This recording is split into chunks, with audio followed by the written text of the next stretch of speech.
無職のブー太郎が来る場所じゃないわ。さっさと帰れよ、クズ人間が。妹の結婚式に出席したら、いきなりバカにされた俺。いくら血の分けた妹でも、この言い方はないだろう。兄として妹の結婚を祝うつもりだったけど、そんな気分は吹き飛んでしまったよ。俺は渡辺康平、27歳。両親と妹の4人家族で育った。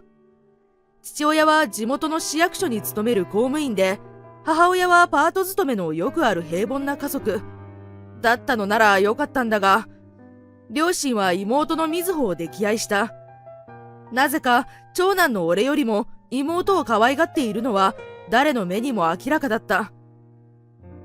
渡辺、お前ってもらわれっ子じゃないの？なんでお前の両親は妹ばっかり可愛がるんだよ。小学校の友達からもそう言われるぐらい、俺は両親から見向きもされなかった。母親によると、俺は生まれた時から病弱で、いろいろと手がかかったらしい。楽しみにしていた町内会の旅行や、近所の主婦たちが集まって食事するママ友ランチ会はいつもキャンセル。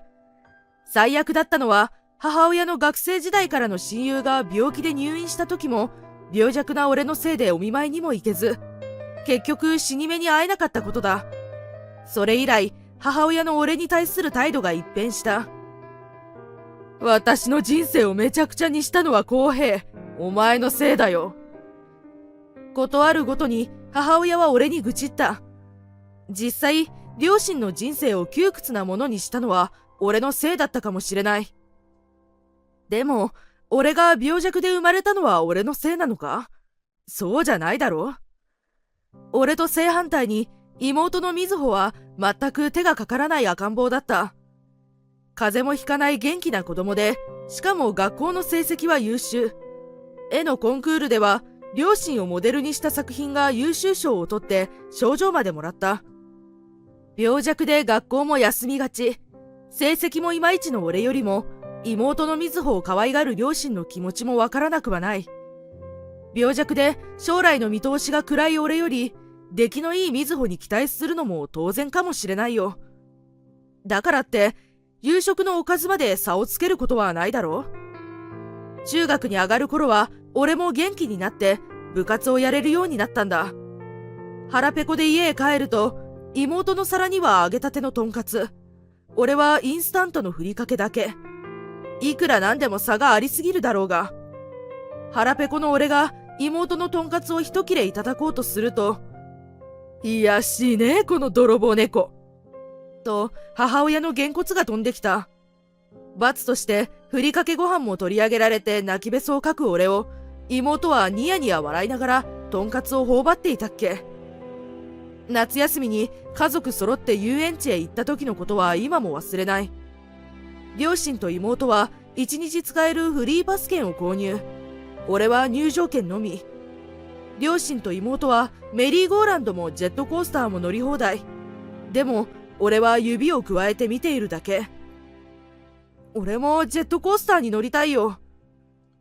お前は生まれた時から病院だ薬だで金がかかってるんだ。贅沢言うんじゃない。父親にそう言われると我慢するしかない俺だった。毎日妹の瑞穂との差を見せつけられているうち、俺は家族の一員じゃないんだと思うようになってしまった。家族の中でも孤立するようになり、そんな俺を両親も妹も見て見ぬふりをする。中学へ進学する頃には両親も妹も家族ではないと俺は思っていた。だって両親も妹も俺を家族扱いしないんだから当然だよな。家族の中で孤立を深めている俺だから、中学でも友達なんかできるわけがない。次第に不登校になり、部屋に閉じこもるようになった。部屋にはバイトして買った中古のパソコンがあったから、朝から晩までパソコンを相手に暇を潰していたんだ。もともと科学に興味があったので、気がつくと中古のパーツを集めてパソコンの自作に夢中になっていた。すると、プログラミングの面白さにはまって、アプリの制作もやるようになったんだ。両親は俺が引きこもりになっても知らんふり。それをいいことに俺はパソコンに熱中し、オンラインで友達がたくさんできたんだ。中学へ行かなくても、オンラインで学校の授業と同じように勉強し、独学で知識を身につけることができる。だから高校受験の時も、引きこもりでほとんど授業に出席しなかったのに、進学校に合格。担任やクラスメートはあっけに取られていたっけ。中学とは違って、高校での俺は生き生きしていたと思う。独学で勉強して進学校に合格できたのが自信になっていたんだ。高校へ進学すると、俺はすぐにプログラミング研究会を立ち上げ、部活に入れ込んだ。同じようなパソコンオタクが集まって、授業をサボってみんなでプログラミングを研究し、アプリの開発に身を削った。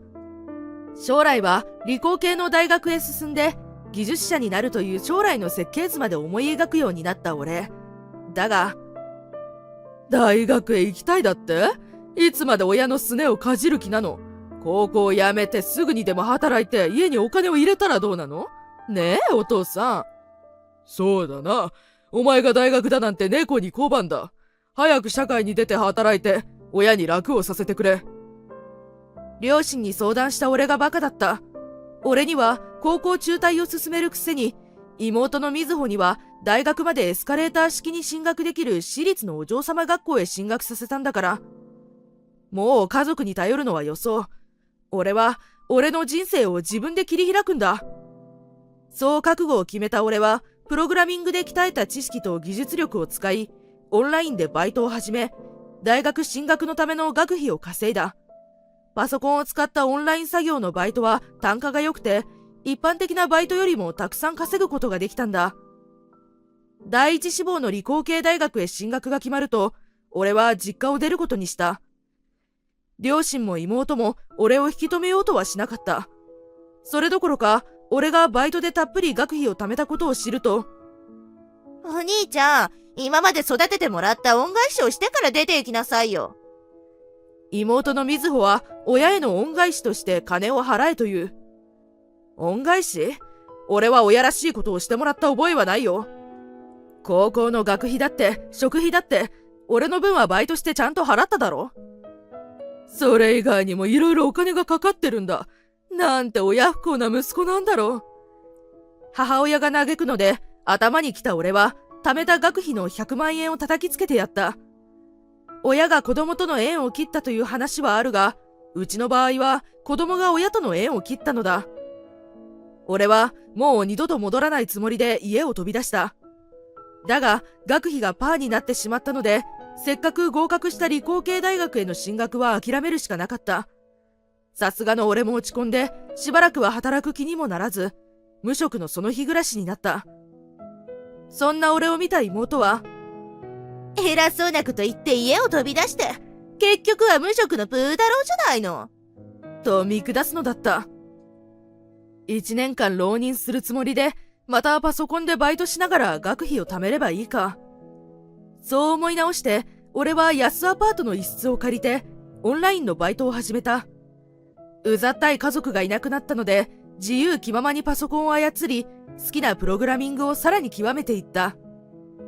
ある日、部屋でバイトをしていると、高校のプログラミング研究会で一緒だった山下からメールが来た。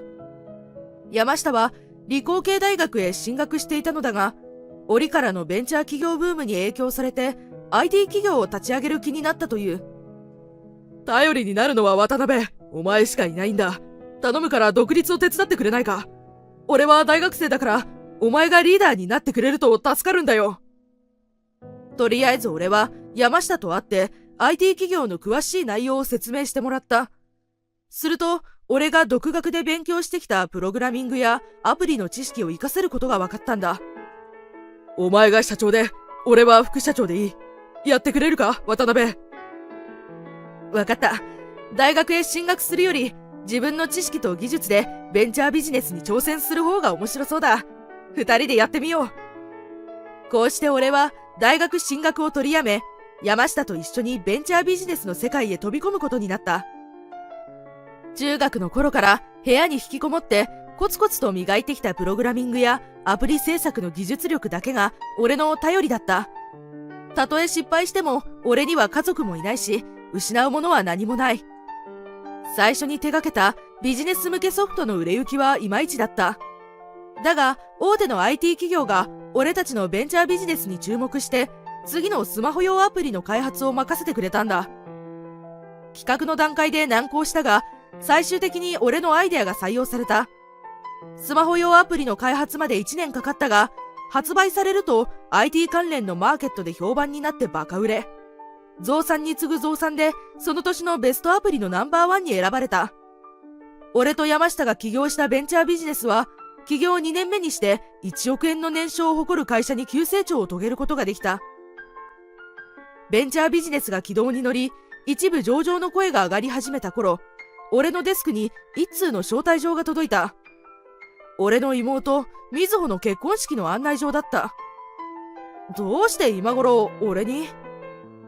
高卒と同時に家を出て以来、妹や両親とは一度も会っていなかった。もう家族じゃないと思ってたから、結婚式の案内状は意外だった。やっぱり、血を分けた兄貴には祝ってもらいたいのか。俺も少し意固地になっていたからな。出席して祝ってやろう。実を言うと、結婚式に招待してくれた妹の気持ちが嬉しかった。結婚おめでとう。これ少ないけどご祝儀だよ。分厚い祝儀袋を渡す。妹は笑顔で俺にお礼を言う。お兄ちゃんありがとう。今まで冷たくしてごめんなさい。ペコリと謝る妹の姿が脳裏に浮かび、俺の心も温かくなった。結婚式は小さなチャペルで行われる。当日、両親と妹のみずほはチャペルの入り口で参列者を笑顔で出迎えていた。俺が近づいていくと、妹の顔がパッと輝いた。いや、そう思ったのだが、本当は目がつり上がっていた。両親も蔑んだ目で俺を見ている。招待状ありがとう。結婚おめで。招待なんかしてないわよ。帰って。お前みたいな引きこもりが家族だなんて恥ずかしい。あっち行って。シュ。何が何だかわけがわからず、ぼーっと突っ立ってると妹が言った。無職のプー太郎が来る場所じゃないわ。さっさと帰れよ、クズ人間が。その言葉で妹も両親も未だに俺を家族とみなしていないことが分かった。懐の祝儀袋を出すのをやめ、俺は携帯で会社の社長専用車を呼んだ。近くに待機していた高級外車がやってきて、運転手がドアを開ける。それを見た妹と両親は目を丸くしている。俺が車に乗ろうとした時、あれ、渡辺社長帰っちゃうんですか？振り返ると、塩ビ服を着た取引先の社長、中村さんだ。いやあ、中村さん、その格好は？やだな、新郎ですよ。妹のみずほさんの結婚相手は私です。俺が仕事でいつも可愛がっている中村さんが、妹のフィアンセだったのである。俺に案内状を送ったのも彼だった。あっけに取られている妹と両親に向かって、中村さんは宣言した。さっきの渡辺社長に対する失礼な物言いを聞いて呆れたよ。実のお兄さん、実の我が子に向かってよくもあんな汚い言葉を吐けるね。いえ、違うの。しどろもどろに言い訳しようとする妹のみずほになり代わって中村さんが俺に謝った。いいんだよ中村さん、小さい頃から俺は慣れてるから。え？小さい頃からあんなひどいこと言われてたんですか？信じられない家族だな。もう結婚式は中止だ。婚約も解消する。両親と妹は必死に弁解して中村さんを引き止めようとするが、正義感の強い彼の意志は固かった。参列者には彼が自ら説明して納得してもらい、結婚式は行われることなく散会となったのだった。翌日、妹と両親は俺の会社へやってきて、お兄ちゃんすごい会社ね。大したもんだわ。お母さんもお前はいつか偉くなると思ってたんだよ。そう言って俺にごまをすりながら中村さんとの復縁を頼むのだが、俺はきっぱりと断った。がっくりと肩を落として社長室を出ようとすると、秘書の女性がお茶を持って入ってきた。ついでだから紹介しとくけど、彼女はひとみさんと言って俺のフィアンセなんだ。挨拶する美人のひとみさんを見て、妹と両親は挨拶もそこそこに逃げるように出て行った。俺が高卒後に無職でプータローだった時、オンラインゲームで出会ったのがひとみさんだ。彼女もその頃は引きこもりだったのだが、俺のベンチャービジネスを手伝うようになり、結婚を約束する間柄になったのだ。その後、妹と別れた中村さんも、会社の創立記念パーティーで知り合った女性と付き合い始め、正式に結婚することになったらしい。風の便りによると、妹は両親に愛想を尽かして実家を出たそうだ。残された両親は老後の面倒を見てくれる者がいなくなったので、アクセクと働きながら老後の資金を貯めているという。しばらく妹と両親の様子を見ながら、誠実さと優しさのある人間に戻ったなら手を差し伸べてやろうかと俺は思っている。やっぱり家族だからな。